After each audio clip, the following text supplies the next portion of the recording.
નમસ્કાર સાથે મિત્રો નેક્સ્ટ પ્રકરણ નંબર પ્રથમ સંબંધ અને વિધેયમાં આગળ વધીએ। હાલ સુધીમાં આપશ્રીએ સંબંધ નામનો તમામ પ્રકારનો કન્સેપ્ટ આવરી લીધેલો છે, જેમાં સંબંધોના પ્રકાર વિશે ભણી ગયા છો।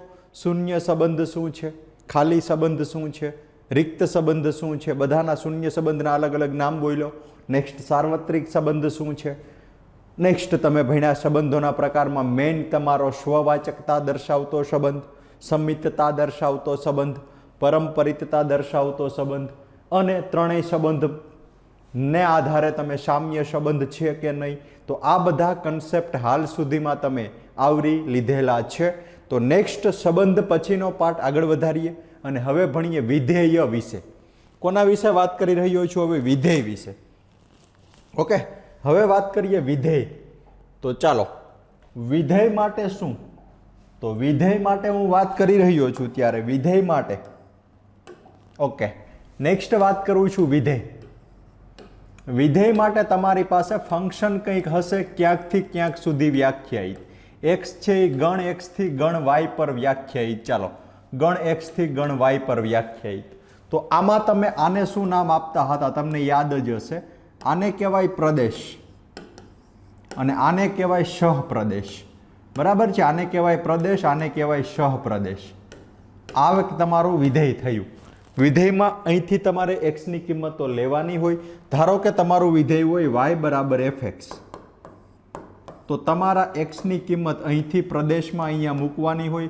પ્રદેશની ગણ એક્સની કિંમતોને અહીંયા તમે મૂકી રહ્યા હોય, ગણ એક્સની કિંમતોને અહીંયા મૂકો એટલે તમને ગણ વાયની કિંમત મળે, એ આના અંદરથી મળવી જોઈએ, એટલે કે એ તમારો સહપ્રદેશ થાય, બરાબર છે? આવી મૂળભૂત વ્યાખ્યા ધોરણ 11 સાયન્સમાં તમે અભ્યાસ કરેલો છે।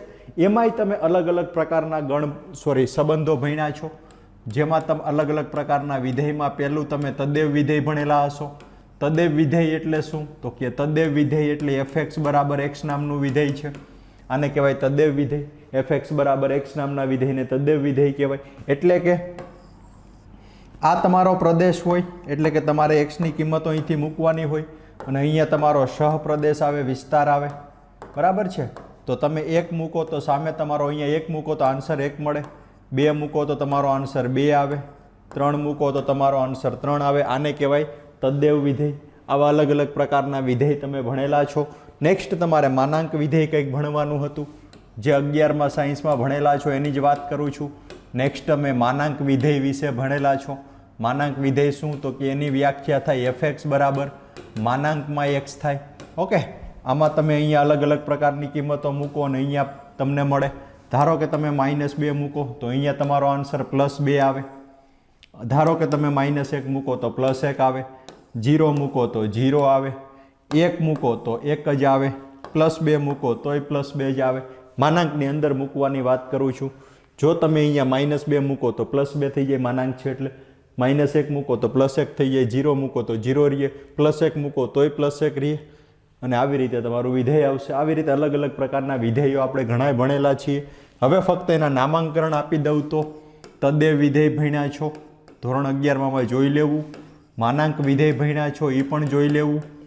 નેક્સ્ટ તમે પૂર્ણાંક વિધેય ભણ્યા છો, બહુપદી વિધેય, એનો કોઈ ગ્રાફ ફિક્સ ન હોય એ પણ જોઈ લેવું, બરાબર છે? પૂર્ણાંક વિધેય, બહુપદી વિધેય, પૂર્ણાંક વિધેય અથવા તો એને કહેવાય બહુપદી વિધેય, એ પણ તમે ભણેલા છો અહીંયા સુધીમાં। ઓકે, નેક્સ્ટ છે મહત્તમ પૂર્ણાંક વિધેય, એ પણ તમને ખબર હશે। મહત્તમ પૂર્ણાંક વિધેય સીડી આકારનું કંઈક વિધેય હતું। મહત્તમ પૂર્ણાંક વિધેય અને ન્યૂનતમ પૂર્ણાંક વિધેય બે સીડી આકારના વિધેય છે, ઇમ્પોર્ટન્ટ વિધેય છે મહત્તમ પૂર્ણાંક વિધેય અને ન્યૂનતમ પૂર્ણાંક વિધેય। ચાલો, અહીંયા સુધી તમે આવા ડોટ ડોટ ડોટ ડોટ ઘણા વિધેયો તમે 11મા ધોરણમાં ભણીને આવેલા છો। તો હવે વાત કરીએ નેક્સ્ટ સરસ મજાની આમના વિશે આગળ વાત કરીએ। તો હવે લઈએ વિધેયોના પ્રકાર। કોની વાત કરી રહ્યો છું? હવે વિધેયોના પ્રકાર વિશે। સાહેબ આ બધું ભણ્યા એ તો અલગ અલગ પ્રકારના વિધેય હતા। ઓકે, એમના સહપ્રદેશ અને વિસ્તારને આધારે આપણે વિધેયોના પ્રકાર વિશે ચર્ચા કરવા જઈ રહ્યા છીએ। જો અત્યાર સુધીમાં વિધેયોના પ્રકાર માટે હું મૂળભૂત વાત કરી દઉં તો પહેલો વિધેયનો પ્રકાર આવશે એક વિધેય। વ્યાખ્યા કઈ રીતે અને સમજવાનું કઈ રીતે એના માટે આપણે ભણવા અહીંયા એકઠા છીએ. પહેલાં આવશે એક એક વિધેય, વન વન ફંક્શન, બરાબર.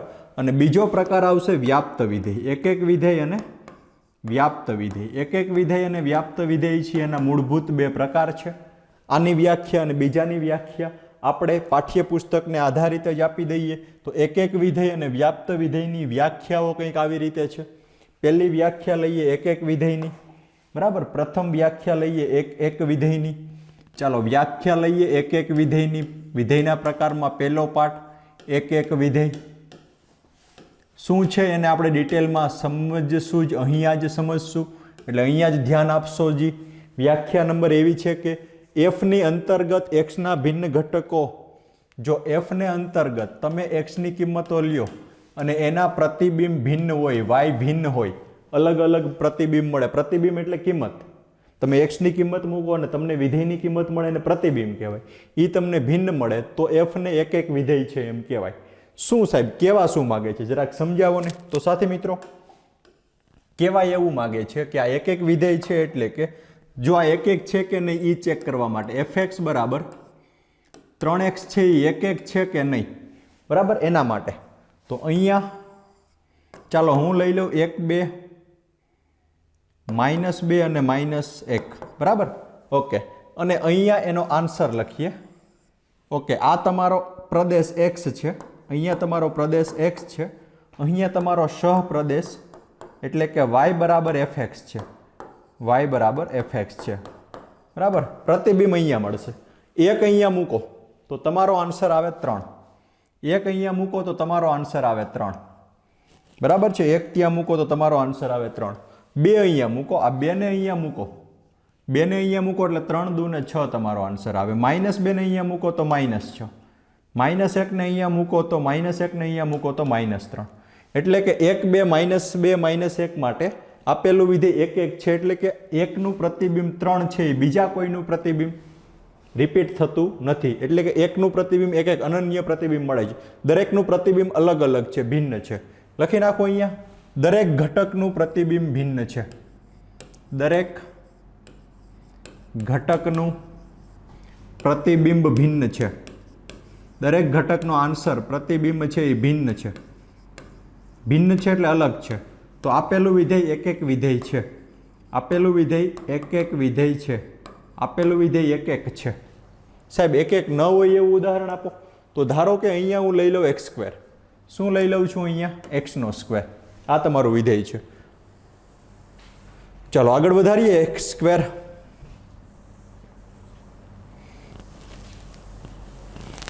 મૂકો જી, 2-3 કિંમત જ મૂકીએ સાથે મિત્રો.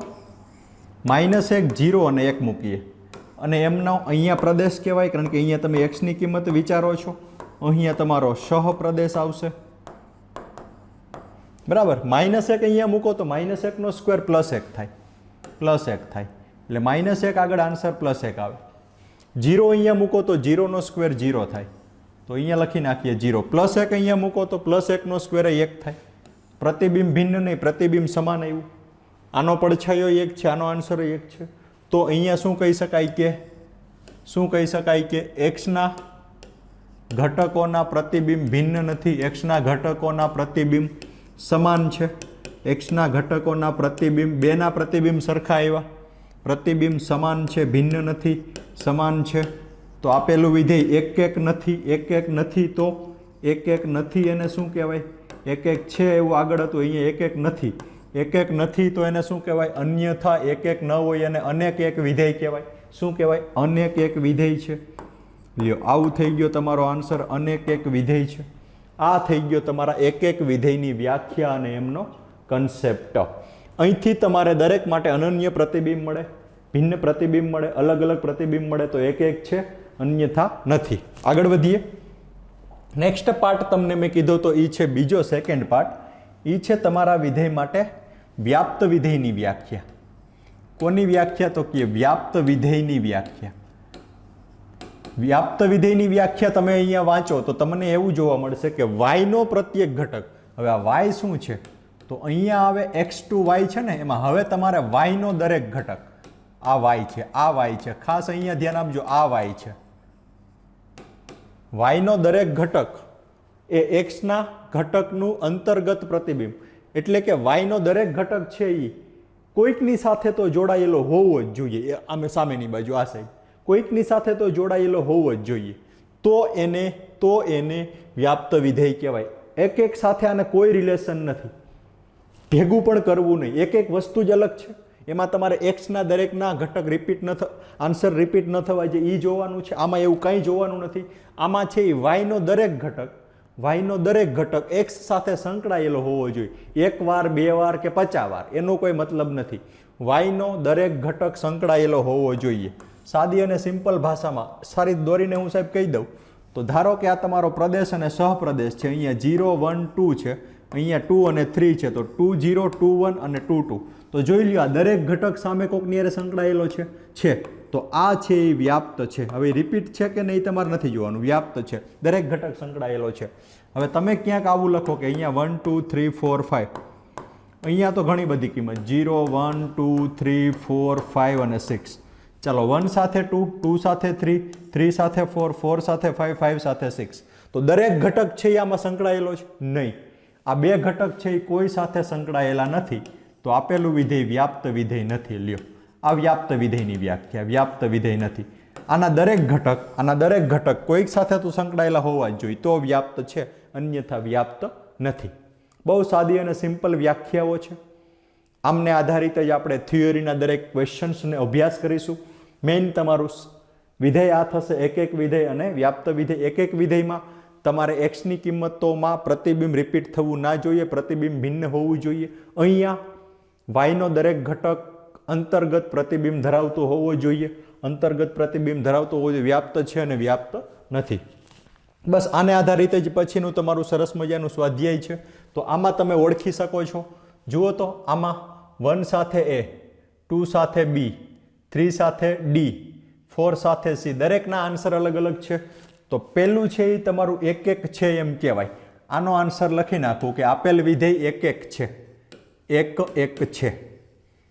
બરાબર, આ એક છે કારણ કે દરેકનો પ્રતિબિંબ ભિન્ન મળે છે. વ્યાપ્ત માટે આને કહ્યો તો અહીંયા દરેક ઘટક સામે અહીંયા જોડાયેલો છે. આ બે જોડાયેલા નથી, તો વ્યાપ્ત નથી. છે એ વ્યાપ્ત નથી. એક છે પણ વ્યાપ્ત નથી. છે પણ વ્યાપ્ત નથી. આ તમારો પ્રથમ ક્વેશ્ચન થઈ ગયો. પહેલો ક્વેશ્ચનનો આન્સર અહીંયા મેં લખી નાખ્યો, એક છે પણ વ્યાપ્ત નથી. બાજુમાં સેકન્ડ ક્વેશ્ચન જોઈએ. એક છે કે નહીં? તો એકનું પ્રતિબિંબ બી, બેનું પ્રતિબિંબ બી, પ્રતિબિંબ સમાન આવ્યું, પ્રતિબિંબ ભિન્ન નથી. પ્રતિબિંબ હરખું આવે તો કહી દેવાનું કે એક નથી. આ વસ્તુ છે એ એક નથી. એક નથી એટલે અનેક એક છે એવું લખી શકો. એક નથી, આ વસ્તુ છે એ તમારી એક નથી. ચાલો એક નથી અને આગળ વધીએ. વ્યાપ્ત છે તો અહીંયા જુઓ દરેક ઘટક કોકની સાથે સંકળાયેલો નહીં. પહેલોય સંકળાયેલો નથી, ઈ અને એફ પણ સંકળાયેલા નથી, તો વ્યાપ્ત પણ નથી. એક નથી અને વ્યાપ્ત ભી નથી. બરાબર છે. ઓકે, અહીંયા આવો. એક સાથે અહીંયા પ્રતિબિંબ રિપીટ. એકનું પ્રતિબિંબ એ, બેનું પ્રતિબિંબ બે, એટલે એક નથી. ચાલો એક નથી, ઈ ફાઇનલ. એક નથી, ઈ ફાઇનલ. વ્યાપ્ત તો દરેક ઘટક કોઈક સાથે તો કેટલા સાથે એનું મહત્વ નથી. દરેક ઘટક માટે કોઈક સંગત જોડ હોવી જોઈએ, છે જ. એ માટે છે, બી માટે છે અને સી માટે છે. એટલે આપેલું વિધેય વ્યાપ્ત છે. બરાબર છે. આ એનો આન્સર થાય. છેલ્લું જોઈ લ્યો. એક સાથે બી, બે સાથે સી, 3 સાથે, અરે વાહ, દરેક સાથે એક અનન્ય પ્રતિબિંબ જ છે. તો એક છે, છે. હવે વ્યાપ્ત માટે તમારે આ ઘટક જોવાના. એ કોકની સાથે સંકળાયેલો યસ છે, બી કોકની સાથે યસ છે, સી કોકની સાથે યસ, ડી બધાય સંકળાયેલા છે. તો એક છે અને વ્યાપ્ત છે. બરાબર છે. આવી રીતે આપણે નેક્સ્ટ સ્વાધ્યાયનો અભ્યાસ કરવાનો છે. તો આ એનો મૂળભૂત કન્સેપ્ટ થાય. ક્યારે એક છે તો અહીંથી પ્રતિબિંબ રિપીટ ન થવા જોઈએ. પ્રતિબિંબ રિપીટ થયું તો એક નથી, પ્રતિબિંબ રિપીટ થયું તો એક નથી, પ્રતિબિંબ રિપીટ ન થાય તો એક છે. વ્યાપ્ત માટે પાછળનો ગણ જોવાનો, ખાલી ન રહેવો જોઈએ. કોકની સાથે તો જોડ બનાવવો જ જોઈએ, તો વ્યાપ્ત છે અથવા વ્યાપ્ત નથી. બરાબર છે. તો નેક્સ્ટ આમાં આગળ વધીએ અને ભણીએ તમારું સરસ મજાનું સ્વાધ્યાય 1.2 વિશે ચર્ચા કરીએ, જે સંપૂર્ણ એક અને વ્યાપ્ત પર જ વ્યાખ્યાયિત છે, સંપૂર્ણ સ્વાધ્યાય. તો એમાં આગળ વધીએ અને ડિટેલમાં ચર્ચા કરીએ. લઈએ પ્રથમ ક્વેશ્ચન. શું છે જુઓ તો પ્રથમ ક્વેશ્ચન છે, ધારો કે આર સ્ટાર તમામ શૂન્યેતર વાસ્તવિક સંખ્યાઓનો ગણ છે. આર સ્ટાર છે એ શૂન્યેતર એટલે શૂન્ય સિવાયની વાસ્તવિક સંખ્યાઓ લેવાની છે.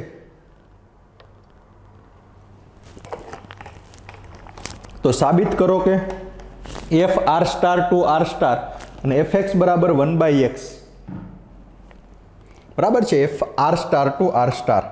ચાલો પહેલા ક્વેશ્ચનને આગળ વધારીએ. એફ છે એ વિધેય એફ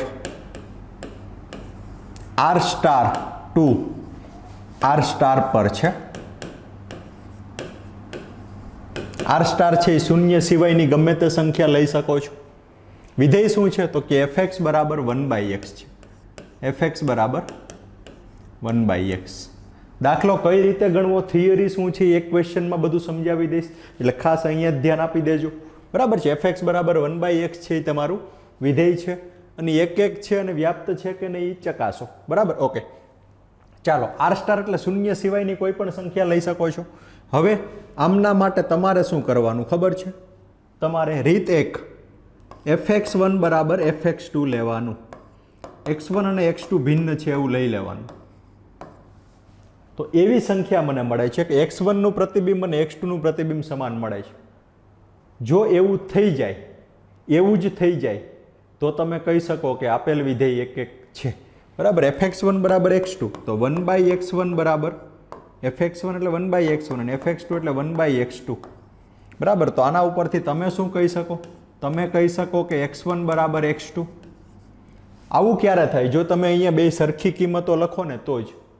તમને અલગ અલગ કિંમતો માટે સરખું મળે તો એક નથી, પણ અહીંયા સરખી કિંમતો માટે જ સરખું મળે, બાકી માટે નહીં. કારણ કે x1 અને x2, x1 belongs to R star છે અને x2 બિલોંગ્સ ટુ પણ આર સ્ટાર છે. આ તમારી રીત એક થઈ. જો x1 બરાબર x2 આવી જાય, પ્લસ ઓર માઇનસ નહીં હો, બે સમાન, પ્લસ ઓર માઇનસ નહીં. વર્ગ હોય તો પ્લસ ઓર માઇનસ આવે, પ્લસ ઓર માઇનસ નહીં. x1 બરાબર x2 તો તમે કહી શકો કે આપેલું વિધેય એક વિધેય છે. સાહેબ, આ થિયરિટિકલ વાત થઈ. એક વિધેય છે, આ થિયરિટિકલ વાત થઈ. હવે વાત કરીએ ગ્રાફિકલ મેપિંગની રીતે. ગ્રાફની રીતે એક છે કે નહીં એ ચકાસીએ. તો એના માટે આવો અહીંયા, આ તમારું ફંક્શન માટે પ્રદેશ લઈએ. નો પ્રદેશ લઈએ. આર સ્ટાર છે એટલે 0 સિવાય ગમે તે લઈ શકો. ચાલો, મેં લઉં છું ડોટ ડોટ ડોટ -3 -1/5. 0 નથી લેવાનો, +1 માઇનસ નહીં પણ +2 +5 અને +7 ડોટ ડોટ ડોટ. એમના આન્સર લખીએ. એમના આન્સર એટલે સહપ્રદેશ વિસ્તાર. ચાલો, સહપ્રદેશ અથવા તો વિસ્તારમાં એમનો આન્સર લખીએ. 0 ન આવવો જોઈએ. -3 ને અહીંયા મૂકો એટલે -1/3 સાથે આ જોડ બનાવે. ડન. -1/5 ને ત્યાં મૂકો એટલે એનો આન્સર તમને -5 મળશે. 1 મૂકો એટલે 1 જ મળે. 2 મૂકો એટલે 1/2 મળે. 5 મૂકો એટલે 1/5 મળે. 7 મૂકો એટલે 1/7 મળે. જુઓ તો એક સાથે એક જ આન્સર આવશે. એવું નથી થાય એવું કે -1/3 કોઈ બીજા માટે આન્સર ધરાવે. -3 સિવાય કોઈ માટે ન આવે. પ્લસ એ -5 છે, અહીંયા -1/5 મૂકો તો જ આ -5 થાય, બાકી કોઈ માટે -5 ન થાય. 1 છે અહીંયા 1/માં મૂકો તો જ થાય. આની વાત કરું છું. 2 છે એ 1/2 આન્સર તો જ થાય જો 2 મૂકો. 1/5 આન્સર તો જ થાય જો છેદમાં 5 મૂકો. એક જ વસ્તુ માટે આન્સર થાય. એટલે કે અનન્ય પ્રતિબિંબ છે. એટલે કે લખી નાખો કે અનન્ય પ્રતિબિંબ મળે છે. અનન્ય પ્રતિબિંબ. એક અને માત્ર એક જ પ્રતિબિંબ મળે. કોઈ માટે આન્સર રિપીટ નહીં થાય. અનન્ય પ્રતિબિંબ મળે છે. તો આના આધારે પણ તમે કહી શકો કે આપેલ વિધેય fx બરાબર 1/x એક વિધેય છે. આપેલું વિધેય છે એક વિધેય છે. આ તમને હેલી રીત પડશે. આપેલું વિધેય એક વિધેય છે એટલે કે એક સાથે એક જ વસ્તુનો આન્સર આવશે. -1/3 બીજા કોઈ માટે આન્સર નહીં આવે. -5 બીજા કોઈ માટે આન્સર નહીં આવે. +1 બીજા એક સિવાય કોઈ માટે નહીં આવે. 1/2 બે સિવાય કોઈ માટે નહીં આવે. 1/5 5. અહીંયા ગમે તે કિંમત મૂકો એનો આન્સર એક અને માત્ર એક જ હશે. તો આ થઈ ગઈ તમારા એકના કન્સેપ્ટની વાત. ડન છે અહીંયા સુધી. નેક્સ્ટ વાત કરીએ તો હવે લઈએ વ્યાપ્ત વિધેય. એક એક વિધેય છે એવું તમે સાબિત કરી દીધેલું છે અહીંયા. ઓકે, નેક્સ્ટ વાત કરીએ વ્યાપ્ત વિધેયની. નેક્સ્ટ વાત કરીએ હવે વ્યાપ્ત વિધેયની. ફંક્શન શું છે તો ભૂલશો નહીં, ફંક્શન છે f R star to R star. Okay, એમાં વિધેય એફ એક્સ બરાબર છે 1/x, વિધેય એફ એક્સ બરાબર છે 1/x, બરાબર છે, વિધેય એફ એક્સ બરાબર છે 1/x. તમારે શું કરવાનું તો વ્યાપ્ત માટે એફ એક્સને લઈ લેવાનું વાય, વાય બરાબર 1/x થાય. એફ એક્સને લઈ લેવાનું વાય, એફ એક્સને લઈ લેવાનું વાય, તો વાય બરાબર 1/x, તો એક્સની કિંમત 1/y થાય. ચાલો થાય, આ થિયરેટિકલ વાત કરું છું. એક્સની કિંમત 1/y થાય, એક્સની કિંમત 1/y થાય, તો એફ એક્સની કિંમત બે સાઈડ એફ એક્સ લગાવો એટલે એફ એક્સની કિંમત એફ 1/y થાય. એફ 1/y ને શું કહેવાય? એફ 1/y ને તો અહીંયા મૂકો તો એફ 1/y એટલે 1/y મૂકો એટલે 1/y થાય, તો આન્સર આવે y. બરાબર છે, y બરાબર એફ એક્સ લ્યો ને એફ એક્સ બરાબર y મળી જાય. તમે શું લીધું મિત્રો? તમે આવું લીધું, એફ એક્સ બરાબર y લેતા, એફ એક્સ બરાબર y લેતા તમારી પાસે આન્સર જુઓ શું આવ્યો?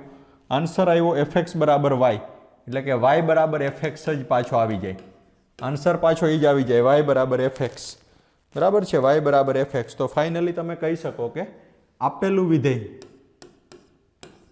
વિધેય વ્યાપ્ત વિધેય છે.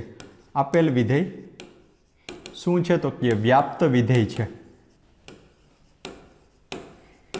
બરાબર, આવી રીતે આ તમારી મેથડ થઈ. જુઓ, આમાંથી અહીંયા કિંમત મૂકી y બરાબર 1/x, એક્સની કિંમત 1/y, બે સાઈડ મેં ખાલી એફ લગાવ્યું છે, બે સાઈડ મેં એફ લગાવ્યું, તો એફ એક્સનો આન્સર y પાછો, આનો આન્સર y આવી જવું જોઈએ, આવી જાય છે. તો આપેલું વિધેય વ્યાપ્ત વિધેય છે. આ થઈ ગઈ થિયોરિટિકલ વાત. થિયોરિટિકલ વાતને આધારિત ચાલો આ રીતે કરવાનું થાય. પણ આપણે જો કન્સેપ્ટ દ્વારા સમજવા માંગતા હોય તો તમારે સરસ મજાના પ્રદેશ અને સહપ્રદેશના ગ્રાફ દોરી નાખવા, પ્રદેશ અને સહપ્રદેશના ગ્રાફ દોરી નાખવા, પ્રદેશ અને સહપ્રદેશના ગ્રાફ દોરી નાખવા. તમારે અહીંયા 0 સિવાય, આર સ્ટાર એટલે 0 સિવાયની કોઈ પણ કિંમત લઈ શકો છો. તો અહીંયા તમારે જે કિંમત લેવી હોય લેવાની છૂટ. ચાલો લીધી -3, મારે આન્સર જોઈએ, મારે -2 જોઈએ, -1 જોઈએ, 1 જોઈએ, 2 જોઈએ, 3 જોઈએ, 4 જોઈએ. હવે -3 આન્સર તો જ આવે જો અહીંયા તમે -1/3 મૂકો, એક્સની કિંમત -1/3, કારણ કે તમારું એફ એક્સ બરાબર 1/x છે. તો અહીંયા તમે -1/3 મૂકો એટલે એનો આન્સર -3 આવી જાય. તમારે જો અહીંયા -2 આન્સર જોતો હોય ને તો એક્સની કિંમત -1/2 મૂકવી પડે. એક્સની કિંમત -1/2. જો તમારે -1 જોતો હોય તો -1 મૂકવું પડે, જો 1 જોતું હોય તો 1 મૂકવું પડે, જો 2 જોતું હોય તો 1/2 મૂકવું પડે, જો 3 જોતું હોય તો 1/3, જો 4 જોતું હોય તો 1/4. તો અહીંયા તમે ગમે તે કિંમત લખો ને, હું તમને સામો આન્સર આપી જ દઈશ. તમે એમ કહો ને અહીંયા -1/5 જોઈએ છે તો -5 મૂકો, -1/100 જોઈએ છે -100 મૂકો, -1 કરોડ જોઈએ છે -1/1 કરોડ મૂકો. ઓટોમેટિકલી તમારો આન્સર સામે કનેક્ટ થઈ જ જશે. બરાબર, તેથી કહી શકાય કે અહીંયાના દરેક ઘટક માટે સામે હું આન્સર બોલી જ શકીશ. તેથી આપેલું વિધેય આર સ્ટાર માટે, આર સ્ટાર એટલે કે અહીંયા કોઈ પણ કિંમતો શૂન્ય સિવાયની આર સ્ટાર માટે વ્યાપ્ત વિધેય છે. આર સ્ટાર માટે વ્યાપ્ત વિધેય છે. બરાબર છે, આ થઈ ગયો તમારો કન્સેપ્ટનો અહીંયા સુધીનો આન્સર ક્લિયર. એક કઈ છે અને વ્યાપ્ત છે, એટલે તમે અહીંયા સુધી કન્સેપ્ટ ક્લિયર કરી લીધો છે. હવે હું સમજાવું, એન માટે જો આ વસ્તુ હોય તો આર સ્ટારને બદલે એન લેવામાં આવે તો શું, એ તમારે મેઇન ધ્યાનમાં રાખીને હવે જોઈએ. એક થાય કે ના થાય, વ્યાપ્ત થાય કે ન થાય, એન લેવામાં આવે. તો હવે ક્વેશ્ચન બદલે છે. એફ છે એ એન થી એન છે. હવે એફ છે એ એન થી એન છે, એફ છે એ એન થી એન જ છે. અને સહપ્રદેશ આર સ્ટાર, સહપ્રદેશ આર સ્ટાર રકમમાં કીધું છે. ભાઈ પ્રદેશ એન અને સહપ્રદેશ આર સ્ટાર હોય તો શું પરિણામ સત્ય રહે, એટલે કે એકને વ્યાપ્ત થાય જ કે ના થાય જોઈએ. એફ એક્સ બરાબર 1/x. હવે એક માટે હું ડાયરેક્ટ કહી દઉં છું પહેલા તમને. ચાલો તમે એનની કિંમત અહીંયા મૂકો, 1 2 3 4 5 ડોટ ડોટ ડોટ. તો સામે તમારા અનન્ય કિંમત જ મળે. 1નો આન્સર એક જ રીએ, 2નો આન્સર 1/2, 1/2 આર સ્ટારમાં છે હાલો ઓકે. 3નો આન્સર 1/3, 4નો આન્સર 1/4, 5નો answer 1/5 dot dot dot dot dot. તો આમાં આન્સર અનન્ય જ રહે, આન્સર અનન્ય જ રહે છે. તેથી એક એક છે એવું કહી શકાય. લખી જ નાખું સીધું, કારણ કે એક સાથે એક જ આન્સર મળે એટલે એક એક છે, સામે દેખાય જ છે એક એક છે. હવે વ્યાપ્તમાં જઈએ. વ્યાપ્ત માટે નહીં આગળ વધવાનું, વ્યાપ્ત માટે અલગ દોરવાનું. ચાલો, વ્યાપ્ત માટે તમારું પરિણામ શું હોવું જોઈએ? અહીંયા તમે ગમે તે લઈ શકો ને અહીંયા સામે મળવું જોઈએ. ગમે તે લઈ શકો એટલે આર સ્ટારમાંથી કોઈ પણ કિંમત લઈ શકો. તો 0 આર સ્ટાર એટલે 0 સિવાયની ગમે એ. તો 1 લઈ શકો, 2 લઈ શકો, 3 લઈ શકો, 4 લઈ શકો, ડોટ ડોટ ડોટ લઈ શકો. ચાલો -1 -2 ડોટ ડોટ ડોટ લઈ શકો ને? ઓકે સાથે મિત્રો, મારે જો એક આન્સર જોતો હોય, અહીંયા મારે આન્સર 1 જોતો હોય તો x ની કિંમત 1 મૂકવી પડે. તો 1 મૂકો એટલે મળી જાય. 1 છે n માં હોવો જોઈએ પાછું. હા છે, હાલો, એટલે 1 લાગવું પડે. જો મારે આન્સર 2 જોતો હોય તો અહીંયા 2 આન્સર જોતો હોય ને તો અહીંયા મારે 1/2 મૂકવું પડે. તો 1/2 હોય ને તો જ 2 આવે, કારણ કે આર સ્ટારમાં 2 છે. મારે 2 આન્સર જોઈએ છે. મારે આનો આન્સર 2 જોઈએ છે, fx બરાબર 2 જોઈએ છે. તો એ તો જ શક્ય બને જો અહીંયા તમે 1/2 મૂકો. મૂકી દીધું, પણ 1/2 છે એ એનમાં છે કે નહીં? નથી. એટલે કે હવે તમને જો સરસ મજાની રીતે સમજી દઉં. એક જ જોડ મારે મેળવીને મળી ગઈ મને. 2 માટે કાંઈ મળતું નથી. પછી 3 માટે નહીં મળે, 4 માટે નહીં મળે, કોઈ માટે નહીં મળે. અહીંયા 1 હોય, 2 હોય, 3 હોય, 4 હોય, પણ આમાંથી કોઈ આન્સર કનેક્ટ થશે નહીં. 2 માટે આમાંથી કોઈ નહીં આવે, કારણ કે આ એનમાંથી લેવાના છે. અહીંયા જો 1/2 જિંદગીમાં મૂકી નહીં શકો. શું કામ નથી મૂકી શકતા? આર સ્ટાર હતો એટલે આગળ મૂકી શકતા હતા, પણ અહીંયા એન આવી ગયો. એનની મર્યાદા એ છે કે એની પાસે અહીંયા તમારી કિંમત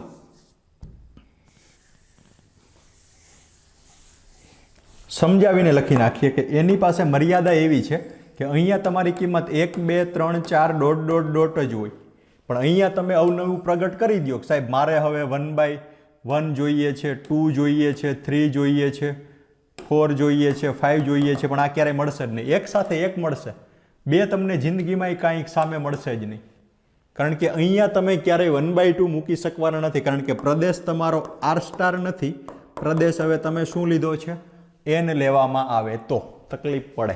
તો હવે શું કહી શકાય કે એક એક થાય પણ વ્યાપ્ત બને નહીં.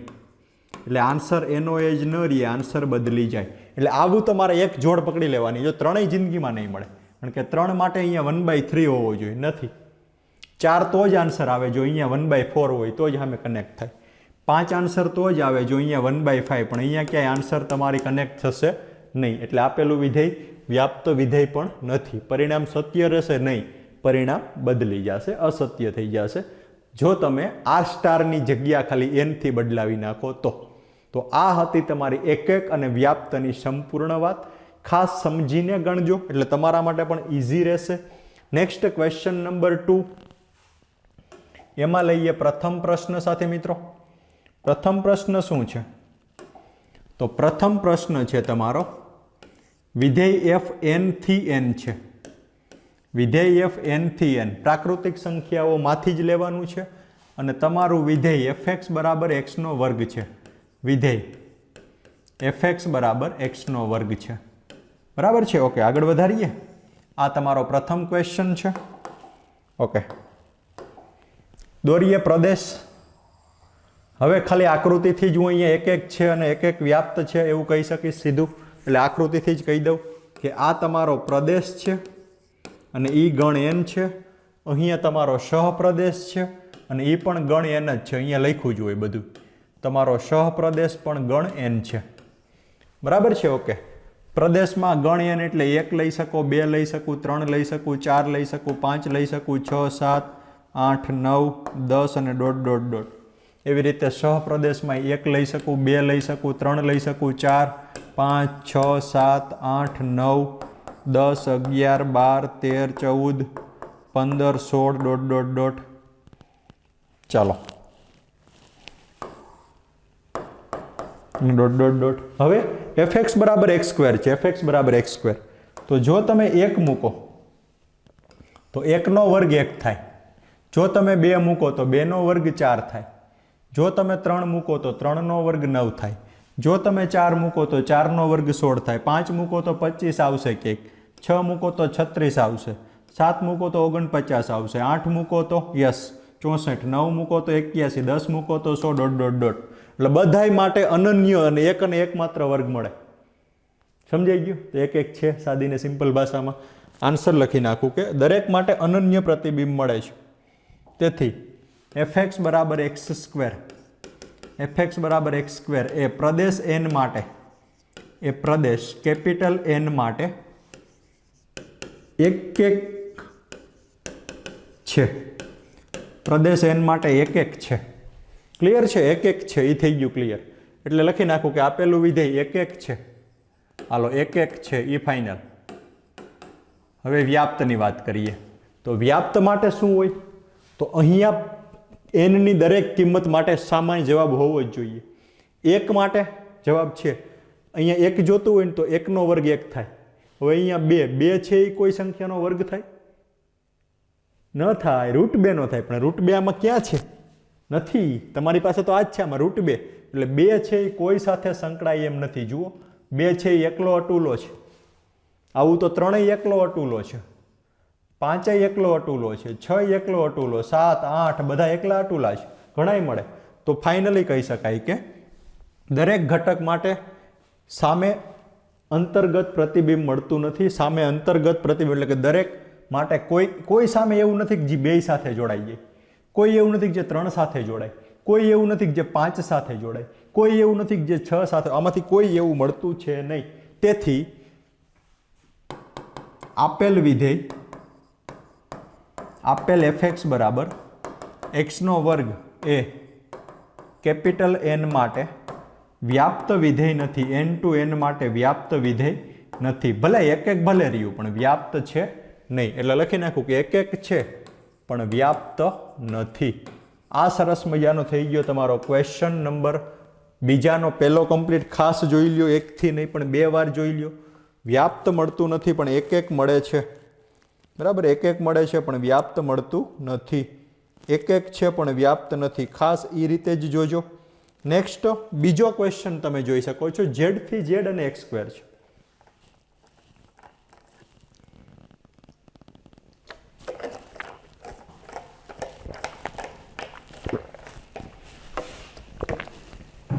નેક્સ્ટ ક્વેશ્ચન છે તમારો z થી z અને x સ્ક્વેર. ક્વેશ્ચન આવી જ રીતે છે. તો હવે એમનો અભ્યાસ કરી લઈએ બીજા ક્વેશ્ચનનો. ચાલો, ક્વેશ્ચન નંબર 2 છે f z થી z અને fx બરાબર x સ્ક્વેર અને fx બરાબર x નો વર્ગ. બરાબર છે? ઓકે, આમાં આગળ વધીએ. હવે f z થી z અને fx બરાબર x સ્ક્વેર. ચાલો, કંઈ વાંધો નહીં. અહીંયા z લખવાનો છે પ્રદેશ, અહીંયા સહપ્રદેશ પણ z જ છે. તો ડોટ ડોટ ડોટ, અહીંયા -2, અહીંયા -1, અહીંયા 0, 1 અને 2 અને ડોટ ડોટ ડોટ ડોટ. થઈ ગયો તમારો પ્રદેશ z. લખી નાખું અહીંયા પ્રદેશ છે એ તમારો z ગણ છે. બરાબર, અહીંયા સહપ્રદેશ એ z જ ગણ છે. તો અહીંયા લખી નાખું કે સહપ્રદેશ પણ તમારો z છે. જે dot dot dot dot dot -5, -4, -3, -2, -1, 0, 1, 2, 3, 4, 5 અને dot dot dot dot dot dot dot. બે સાઈડ સરખા જ છે, લખી નાખ્યા. એક છે કે નહીં એ જોઈએ. તો એક માટે અનન્ય જોડ બનવી જોઈએ. ચાલો, 0 નો વર્ગ કરો તો 0 થાય, 1 નો વર્ગ 1 થાય, 2 નો વર્ગ 4 થાય. અત્યારે અનન્ય મળ્યો ડોટ ડોટ ડોટ 3 નો વર્ગ વગેરે વગેરે. ઓકે, આગળ જાઓ ઉપર. -1 નો વર્ગ એ પણ 1 થાય. જો તકલીફ, 2 જણા એવા છે જેનું પ્રતિબિંબ સરખું થાય, 2 જણા એવા છે જેનું પ્રતિબિંબ સમાન થાય. તો ફાઇનલ થઈ ગયું, એક નથી. -2 નો વર્ગ એ 4 થાય, પ્રતિબિંબ સમાન છે. એટલે કે પ્રતિબિંબ ભિન્ન નથી, પ્રતિબિંબ સમાન છે. પ્રતિબિંબ ભિન્ન નથી, પ્રતિબિંબ ભિન્ન નથી. સામે સરખી જોડું બનાવે છે. 2 જણા ભેગા થઈને એક જગ્યાએ ભેગા થઈ જાય. પ્રતિબિંબ ભિન્ન નથી. તેથી એક વિધેય નથી, એક નથી. બીજો ક્વેશ્ચન ખાલી n ની બદલે z થયું તો લખી નાખ્યું એક નથી. અનેક એક છે, અનેક સાથે એક જોડાયેલો અનેક એક છે. નેક્સ્ટ વ્યાપ્ત. મારે આન્સર જોઈએ છે 0 તો મળી જાય. 0 મૂકો એટલે 0 નો વર્ગ 0 થાય. 1 જોઈએ છે, મળી માઇનસ એકય મળે ને પ્લસ એકય મળે, ચાલે, 2/4 હોય તો ચાલે. પણ એવી સંખ્યા કોઈ સામે ખરી કે જેનો વર્ગ 2? આમાંથી કોઈ એવી સંખ્યા બતાવો જેનો વર્ગ 2 થાય, જેનો વર્ગ 2 થાય એવી કોઈ સંખ્યા ખરી? તો કે ના મળે. 3 મળે, કોઈનો વર્ગ 3, એ પણ ના મળે. 4 મળે, એ 2 નો વર્ગ થાય, -2 નો વર્ગ એ થાય. ચાલો 5 મળે, તો સાહેબ 5 ન મળે, તો એકાદું ન મળે તોય ફાઇનલ થઈ ગયું. તો 2, 3, 5, 6, 7, 8, 9 મળશે, પાછું 10, 11, 12 વગેરે વગેરે માટે ક્યાંય માટે મળશે નહીં. તો લખી નાખવાનું કે સહપ્રદેશના દરેક ઘટકો, સહપ્રદેશના દરેક ઘટકોનું અંતર્ગત પ્રતિબિંબ નથી. દરેક ઘટકોનું અંતર્ગત પ્રતિબિંબ નથી. દરેક ઘટકોનું અંતર્ગત પ્રતિબિંબ નથી. તેથી આપેલું વિધેય વ્યાપ્ત વિધેય પણ નથી. આપેલું વિધેય છે એ વ્યાપ્ત વિધેય પણ નથી. આ એકય નથી અને વ્યાપ્ત પણ નથી.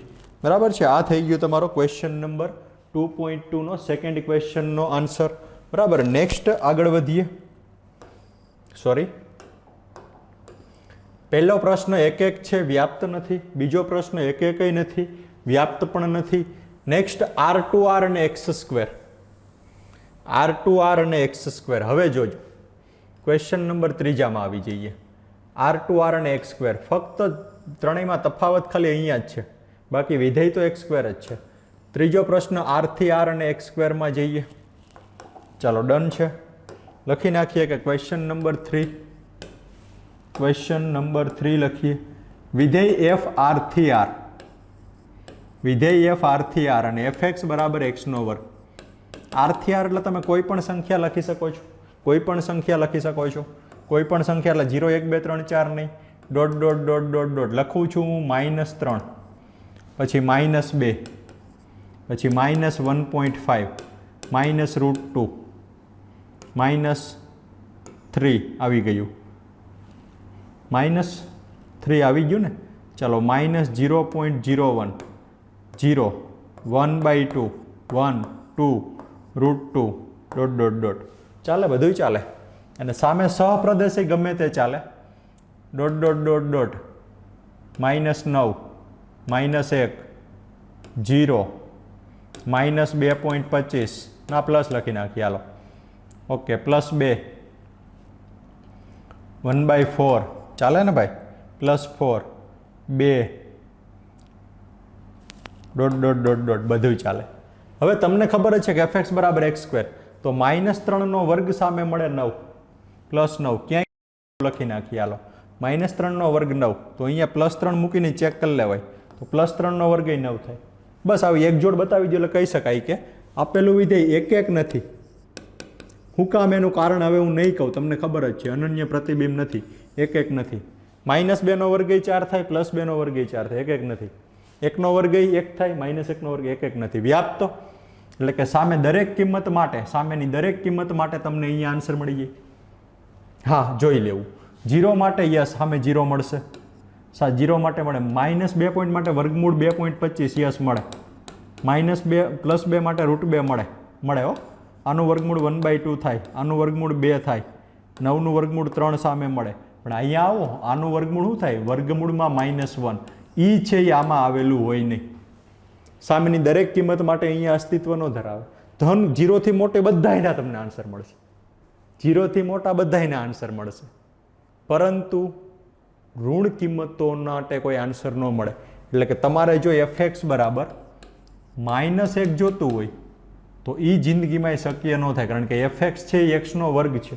કોઈ પણ સંખ્યાનો વર્ગ -1 હોય નહીં, એટલે કે શક્ય નથી. એટલે એકય નથી અને વ્યાપ્ત પણ નથી.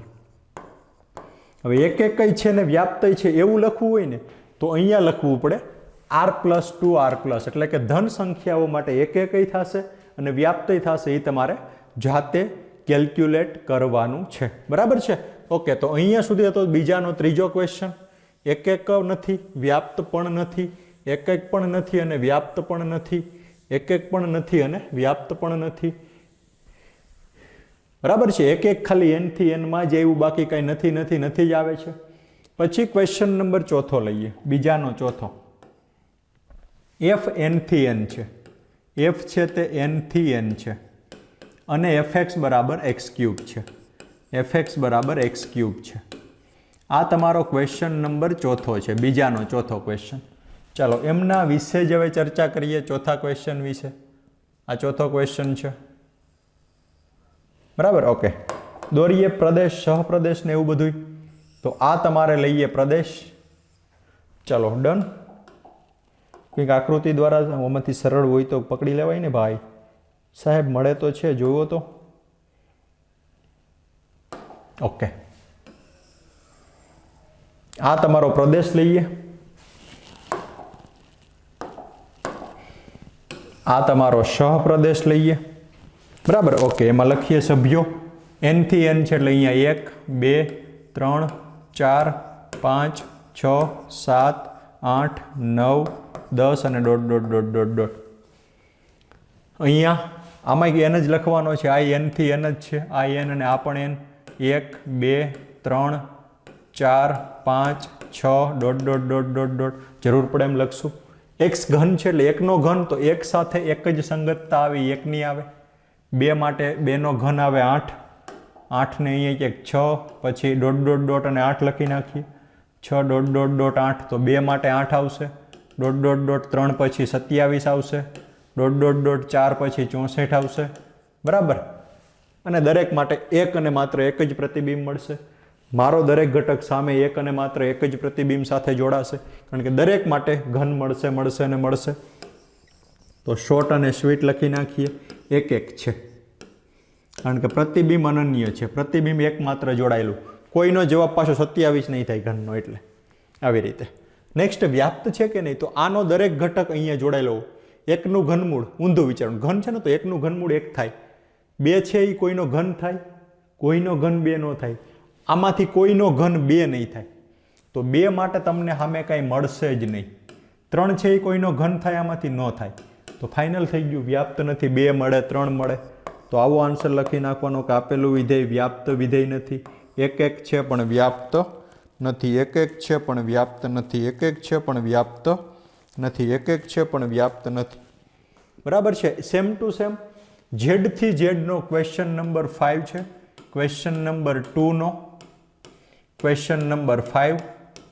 એફ છે એ ઝેડ થી ઝેડ છે. એનો આન્સર પણ એક એક છે. એક એક છે આવશે, ખાસ ધ્યાનમાં રાખજો. એક એક છે આવશે અને વ્યાપ્ત નથી એવો આવશે.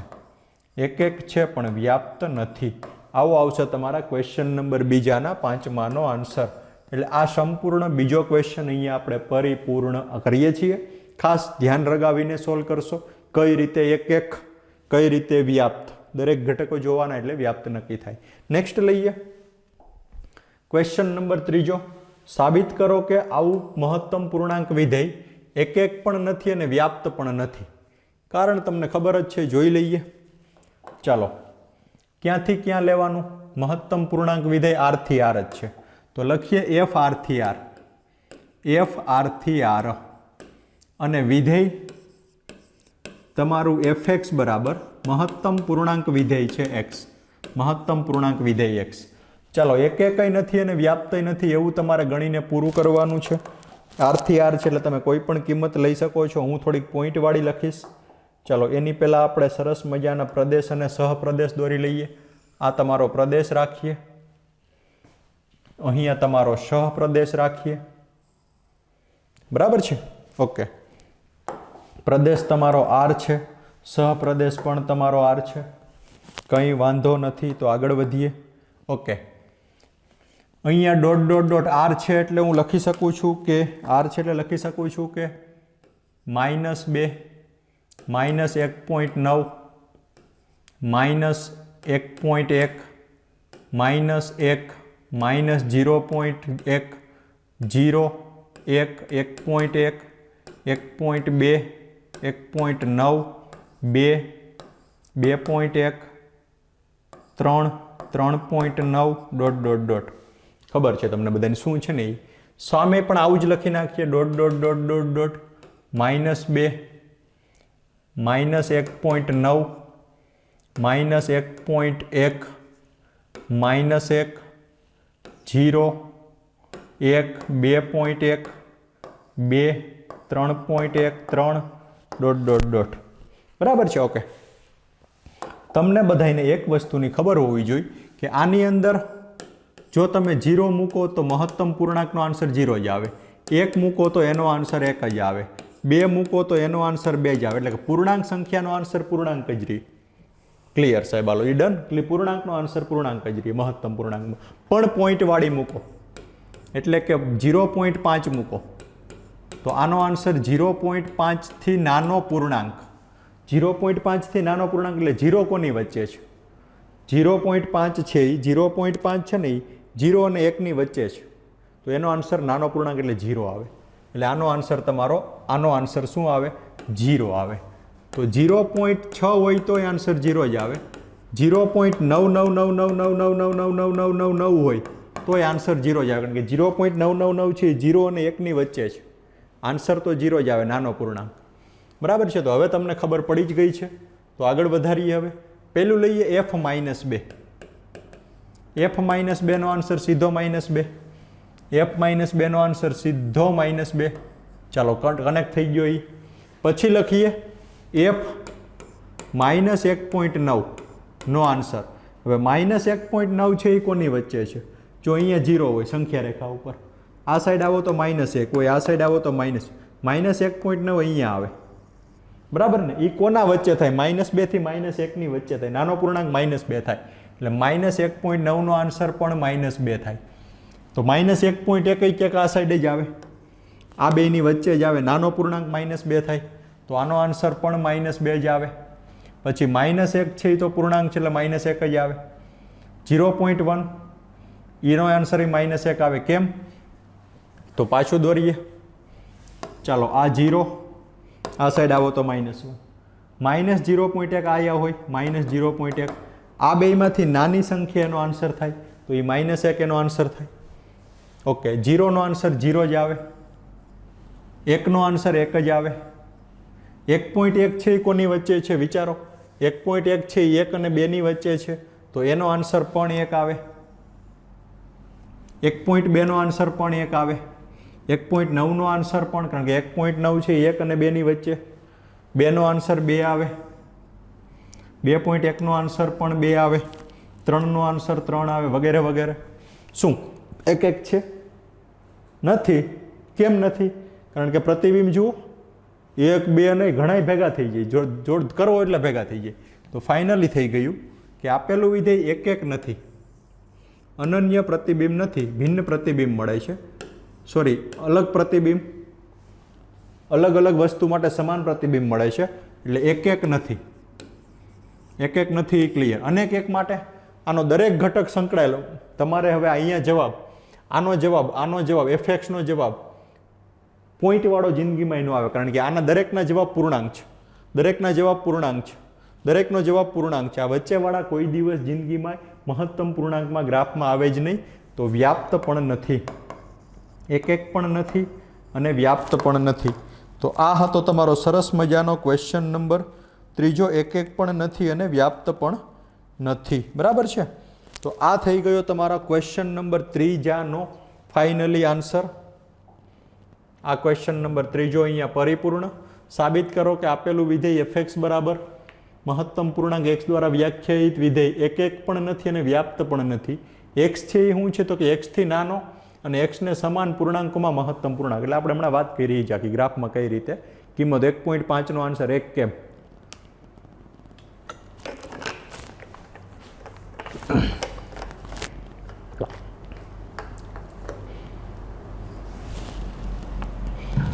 ઓકે, નેક્સ્ટ આગળ વધીએ અને સોલ્વ કરીએ. પછીનો સરસ મજાનો ક્વેશ્ચન નંબર 4. રકમ અહીંયા તમારી સમક્ષ દર્શાવી દઈએ છીએ કે સાબિત કરો કે માનાંક વિધેય f r થી r fx બરાબર મોડ્યુલસ x દ્વારા વ્યાખ્યાયિત વિધેય 1 નથી અને વ્યાપ્ત પણ નથી. માનાંક વિધેય 1 નથી અને વ્યાપ્ત પણ નથી. ઓકે, હવે તમને ખબર f r થી r છે. લખી નાખીએ કે વિધેય f r થી r છે અને fx બરાબર માનાંકમાં x છે. fx બરાબર માનાંકમાં x છે. fx બરાબર માનાંકમાં x છે. ચાલો ગ્રાફ દોરીએ. ગ્રાફ એટલે કે તમારે સરસ મજાનું પ્રદેશ અને સહપ્રદેશથી દોરી નાખીએ ને. ઓકે, આ થઈ ગયો તમારો પ્રદેશ આર. નેક્સ્ટ લઈએ સહપ્રદેશ. આ થઈ ગયો તમારો સહપ્રદેશ. બરાબર છે. ઓકે, બે આર જ છે. અહીંયા થોડુંક તમારી રીતે સંખ્યાઓ લખી શકો છો, મને કંઈ તકલીફ છે જ નહીં. લખીએ.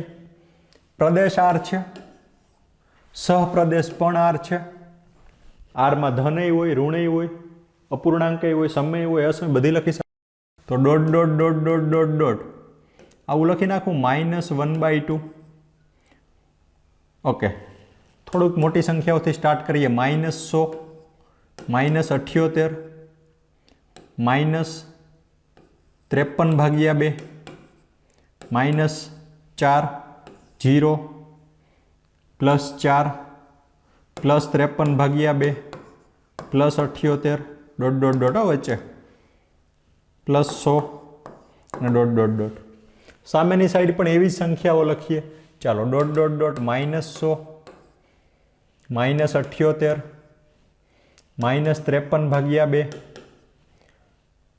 -4, 0, 4, +53/2, 78, 100 અને ડોટ ડોટ ડોટ.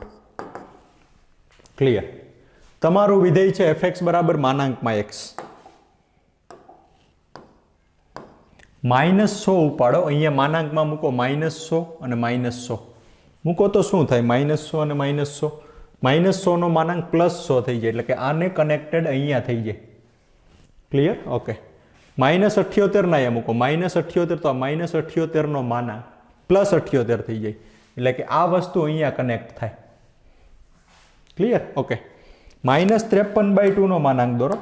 તો -53/2 નો માનાંક, -53/2 નો માનાંક +53/2 થઈ જાય, તો એ વસ્તુ અહીંયા કનેક્ટ થઈ જાય. ક્લિયર. ઓકે,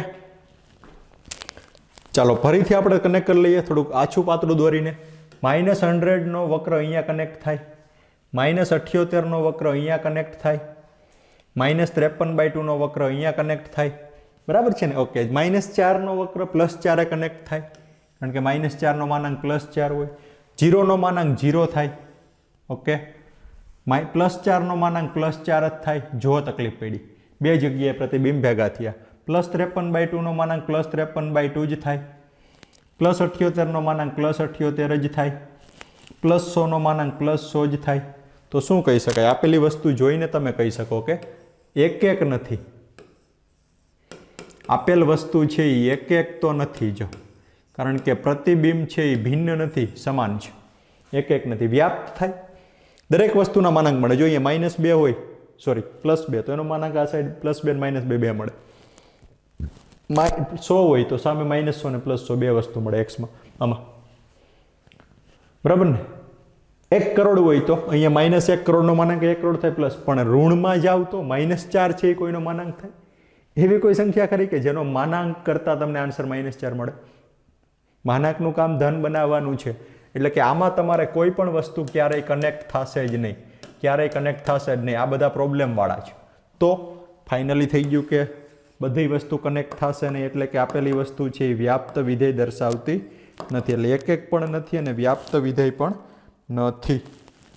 તો આ થઈ ગયો તમારા સ્વાધ્યાય 1.2 વિધેયના પ્રકારોનો સરસ મજાનો ક્વેશ્ચન નંબર 4 અહીંયા પરિપૂર્ણ, જે એક પણ નથી અને વ્યાપ્ત પણ નથી એવી સરસ મજાની તમારી સંજ્ઞાઓ fx બરાબર, એટલે કે આગળનો ક્વેશ્ચન છે એ મહત્તમ પૂર્ણાંક વિધેય, ન્યૂનતમ પૂર્ણાંક વિધેયો માટે એક નથી, વ્યાપ્ત નથી એવું સાબિત કર્યું.